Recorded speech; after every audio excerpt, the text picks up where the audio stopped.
Terima kasih.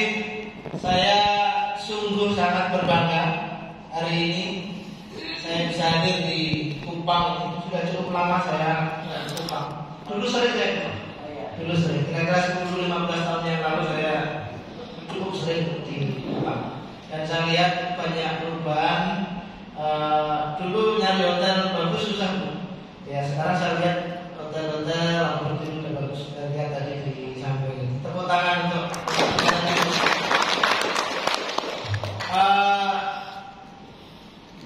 terima kasih sekali kepada Ibu Yuli Sutresno Prasoda yang telah dengan susah payah pastinya, dengan perjuangan yang cukup menguras tenaga, menguras waktu.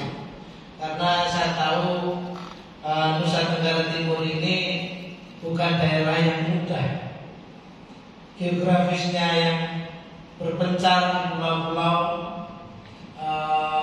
kemudian sekian banyak kabupaten, 22 mungkin kalau tidak salah. Jadi itu cukup menantang. Meskipun saya termasuk orang yang cukup sering, cukup senang dengan Nusa Tenggara Timur. Beberapa kali malah saya sempat mengajak Ketua Umum kita, Bapak Jenderal TNI Dr. Muldoko, ke Nusa Tenggara Timur, khususnya di Sumba, Sumba, Wanapu, Sumba Barat Daya. Bahkan kita juga memiliki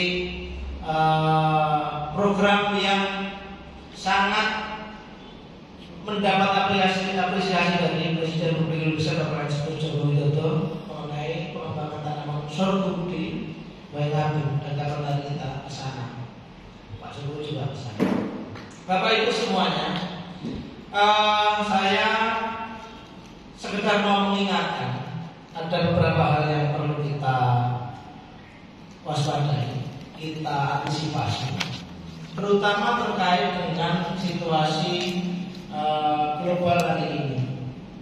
Yang pertama adalah krisis global pasca pandemi COVID. Jangan dikira setelah COVID selesai.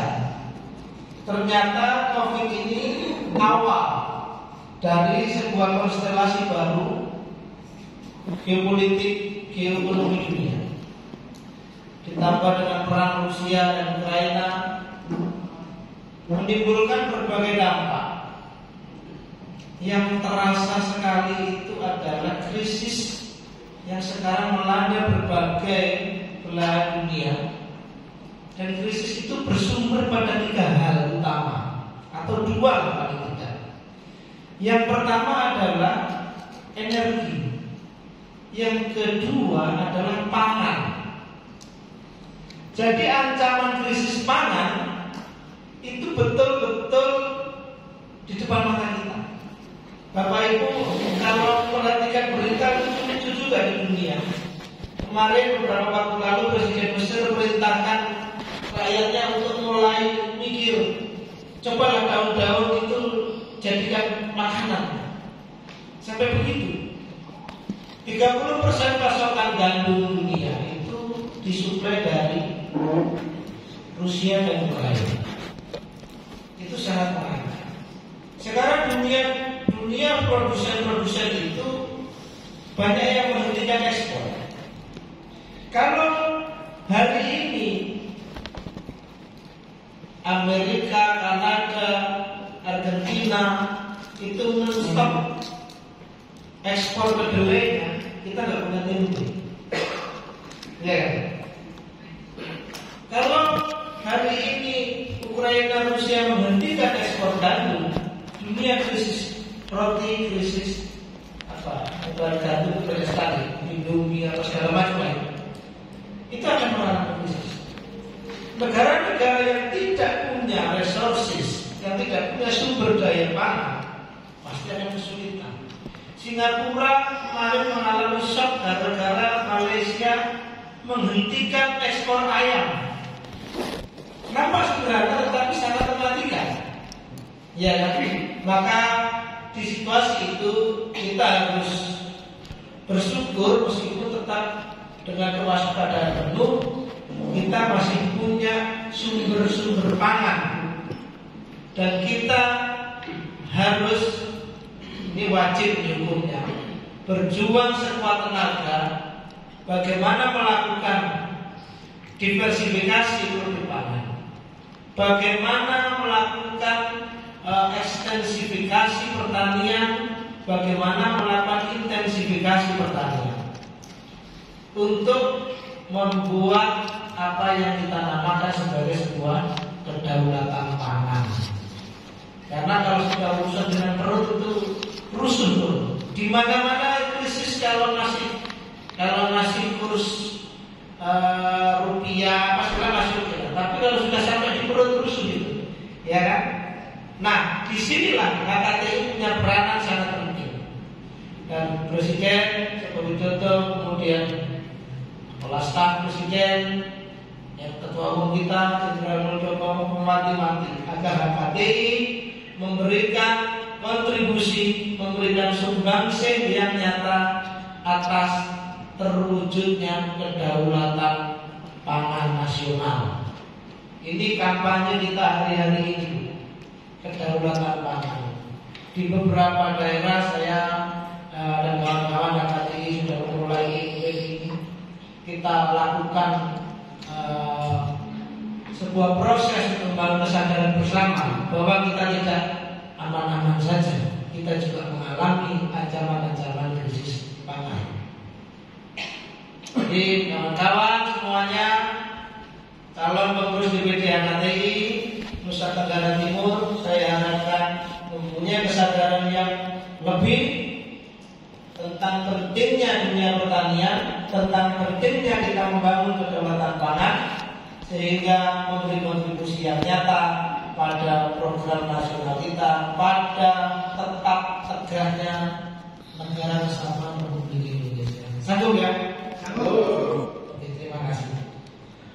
Bapak Ibu semuanya, satu hal lagi yang ingin saya sampaikan bahwa KKTI ini organisasi yang tua. Sudah dari 1973. Artinya umur kita sebenarnya hari ini sudah berapa tahun Mas KKTI ini ulang tahun 49 ya. 51 tahun. Ya. Ini KKTI itu dulu lahir dari banyaknya organisasi-organisasi pertanian di bawah masing-masing organisasi besar. Misalnya NU punya namanya organisasi pertanian apa, banyak yang kemudian di tahun 73 itu disatukan, dijadikan satu wadah namanya Himpunan Kerukunan Tani Indonesia. Itulah namanya kenapa Himpunan Kerukunan Tani. Ada banyak kerukunan tani di Indonesia waktu itu, kemudian kita himpun dalam satu wadah yang bernama HKTI. Maka bukan HKTI namanya kalau tidak mampu menghimpun semua stakeholder pertanian. Gitu kira-kira ya. Jadi tugas kita adalah menghimpun itu. Maka peran kita nanti adalah sebagai bridging institusi, sebagai lembaga yang menjembatani berbagai pemangku kepentingan stakeholder pertanian. Ada pemerintah, ada petani, ada swasta, ada industri yang mengolah hasil pertanian, ada industri yang memproduksi sarana produksi pertanian, ada industri yang memproduksi alat dan mesin-mesin pertanian, dan juga ada pasar yang akan menjadi tujuan dari produk-produk pertanian kita. Di mana peran KKTI? Peran KKTI harus menjadi jembatan bagi semuanya, sehingga hadirnya KKTI ini nantinya memberi dampak, memberi kontribusi yang nyata bagi seluruh stakeholder pertanian. Nanti akan banyak terjemahan yang bisa kita lakukan di lapangan. Ini sebagai awal supaya kita memahami di mana posisi HKTI. Dan HKTI adalah lembaga atau organisasi strategis mitra pemerintah. Kita ini mitra, ya, mitra pemerintah, bukan lawan ya. Ya, jadi nanti kalau ada yang berperilaku sebagai oposisi pemerintah, agak perlu diluruskan. Kita betul-betul mitra. Karena ya Bu Yudi pasti sangat memahami itu sebagai anggota Komisi 4 DPR RI dan juga sebagai Ibu Gubernur, pasti sangat memahami. Pemerintah sangat butuh mitra strategis untuk mewujudkan cita-cita, mewujudkan program-program di bidang pertanian. Maka satu hal juga, sebenarnya HKTI ini sangat enak situasinya. Karena pemerintah juga punya tools yang banyak, punya instrumen yang banyak. Ayo kita bantu mereka. Kita bantu sama-sama untuk menyejahterakan petani. Misal saja, tahun ini Kementerian Pertanian itu kalau nggak salah mempunyai slot untuk kur 90 triliun. 90 triliun, bayangkan. Dan itu kesulitan untuk melakukan penyerapan. Sulit untuk terserap. Maka pemerintah butuh dibantu. Barangnya ada ya. Tapi kenapa petani juga sulit sekali mendapatkan kur? Pemerintah ngomongnya kita siapin 90 triliun. Di lapangan petani mana ini kurnya? Kan begitu. Maka disitulah peran hati. Kita jembatani semuanya. Karena banyak persoalan-persoalan di petani. Petani mempunyai masalah-masalah mulai akses terhadap benih yang bagus, akses terhadap pembiayaan, terhadap modal, akses terhadap penerapan teknologi, akses terhadap pengetahuan dan metode menjalankan pertanian, semuanya akan bisa kita mainkan. Yang terakhir, saya ingin sampaikan bahwa sebagai organisasi, langkah yang harus terus-menerus dilakukan adalah melakukan konsolidasi. Maka kegiatan semacam ini sangat penting. Kalau kemarin tidak kita bergerak, kita lakukan konsolidasi, saya ketemu dengan Bung Cornelis, bicara-bicara, kemudian saya ketemu dengan Ibu Yuli, tidak terbentuk. Dan itu makan waktu berbulan-bulan. Tapi itu organisasi. Maka jangan pernah kemudian kita capek untuk melakukan konsolidasi.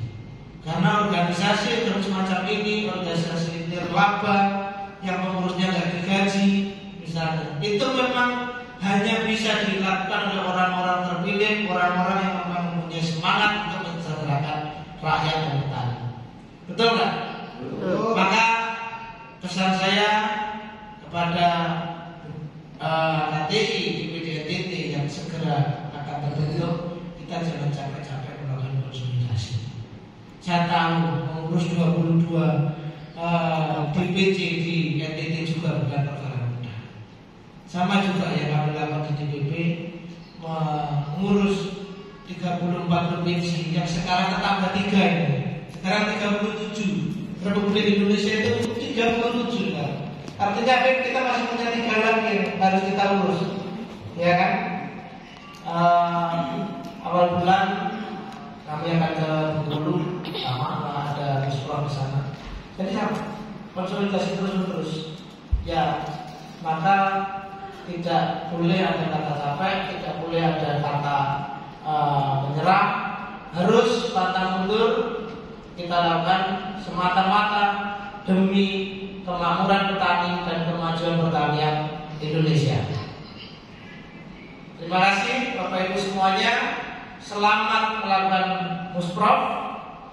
Maka dengan ini secara resmi Musyawarah Provinsi Himpunan Kerukunan Tani Indonesia DPD Nusa Tenggara Timur yang diselenggarakan di Hotel Sasando, Kupang tanggal 27 Juli 2022 dengan ini saya buka.